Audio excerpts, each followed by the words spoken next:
Media సోదరులకు నా ధన్యవాదాలు. నాది పూతలపట్టు నియోజకవర్గము, తవనాంపల్లి మండలము, ఉత్తర బ్రాహ్మణపల్లి నాది. మా అమ్మ నాన్న స్వగ్రామం ఉంది, నేను పుట్టి పెరిగింది కూడా ఇక్కడే. నా పేరు వచ్చి రమాదేవి. నేను 2014 నుంచి వైఎస్ఆర్ కాంగ్రెస్ పార్టీలో ఉన్నాను. నేను చాలా వైఎస్ఆర్ పార్టీలో కార్యకర్తగా పనిచేస్తాను. అక్కడ జగనన్న పాదయాత్ర 2018లో అన్నతో కూడా నేను చాలా తిరిగాను. పార్వతీపురము, వైజాగ్ అవంతా కూడా పాదయాత్ర చేశాను జగనన్నతోటి. ఆ తర్వాత 2019లో నేను టికెట్ ఆశించి ఇవన్నీ చేశాను. అప్పుడు కొంచెం నాకు మిస్ అయ్యింది. సరే, మన ప్రభుత్వం రావాలి, మన అన్న రావాలి, మంచి జరగాలి అన్న ఉద్దేశంతో అప్పుడు కూడా పార్టీకి పనిచేశాను. నేను వైఎస్ఆర్ కాంగ్రెస్ పార్టీలోనే ఉండి చేశాను. 2024లో నాకు అవకాశం ఇస్తారన్నారు. 2024లో కూడా ఇప్పుడు 2 ఇయర్స్గా నేను టికెట్ కోసం ఆశిస్తున్నాను. నాకు అధిష్టానం నుంచి ఒక మహిళగా వైఎస్ఆర్ కాంగ్రెస్ పార్టీలో ఒక మహిళకి ఈసారి అవకాశం ఇచ్చుంటే చాలా బాగుండేది. ఇస్తారనే నమ్మకంతో కూడా నేను చాలా కష్టపడ్డాను.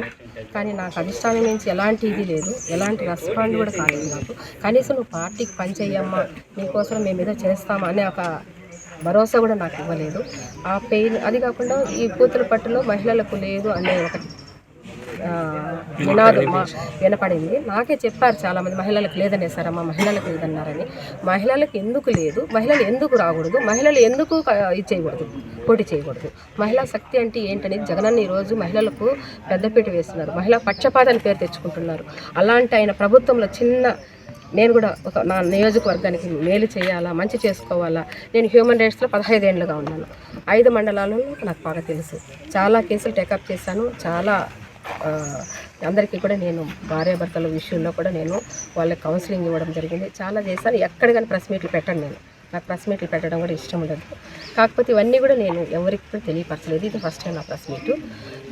ఈరోజు కూడా నేను ఎందుకు ఇంత నిర్ణయం తీసుకున్నా అంటే, మహిళల్లో నిలవకూడదు, మహిళలకు లేదు అన్న ఒక కాన్సెప్ట్ తీసుకొని మహిళా శక్తి ఏంటి, పూతలపట్టులో ఎందుకు మనం నిలబడకూడదు అన్న ఒక అధిష్టానం గుర్తించలేదు. అధిష్టానం గుర్తించుంటే ఈరోజు నాకు ఇంత పరిస్థితి వచ్చేది కాదు. కనీసము భరోసా కూడా ఇవ్వలేదు. కాబట్టి ఈ నిర్ణయం తీసుకొని నేను ఇండిపెండెంట్గా పోటీ చేస్తున్నాను. మీ అందరి సహకారం కూడా నాకు కావాలని, నాకు ప్రజల సహకారం ఉంది. 5 మండలాల్లో కూడా జనాలు ఉన్నారు. 5 మండలాల్లో బంధువర్గాలు ఉన్నారు, స్నేహితులు ఉన్నారు, సపోర్టింగ్ ఉంది, చాలా ఉంది. కాబట్టి ఈ నిర్ణయం తీసుకోవడం జరిగింది. నాకు నమ్మకంతో ఎన్ని రోజులు ఉన్నాను. ఇంత ఆలస్యం చేయడానికి కారణం కూడా ఆ ఒక్క కారణమే.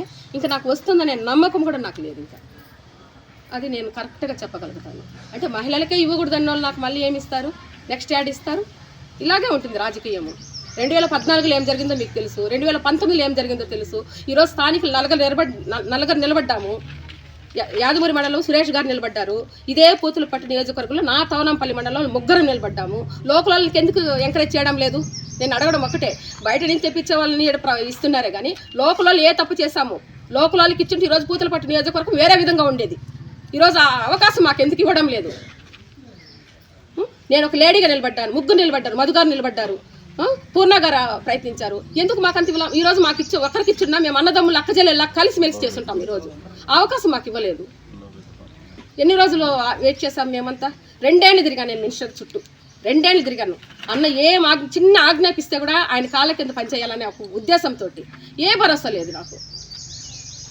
ఇంకేమన్నా మాట్లాడతాను చెప్పండి. Hit TV presents like, share, comment. TV వాళ్ళకు కూడా నేను ఒక సర్ప్రైజ్ ఇద్దాం అనుకుంటున్నాను. మీరు మాత్రమే జెస్సీ ఎందుకు అయ్యారు? ఇలాంటి అమ్మాయిలకి పిలవడానికి బాగుంటుంది.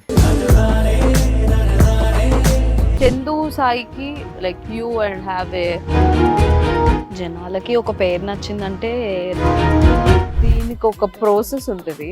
ఎందుకు ప్రాసెస్? డైరెక్ట్గా వెళ్ళిపోదాం. ఏదైనా ఒకటి మర్చిపోయినావా నువ్వు? ఏం మర్చిపోయావు? ఏదో ఆ టైంకి మన సుడి బాగుంటే ఎవరన్నా చూపిస్తే రాయగలం కానీ డోర్ టు డోర్ సేల్స్ చేసేవాళ్ళు. శారీ వస్తుంది, శారీలో వెనకాల కట్టుకుని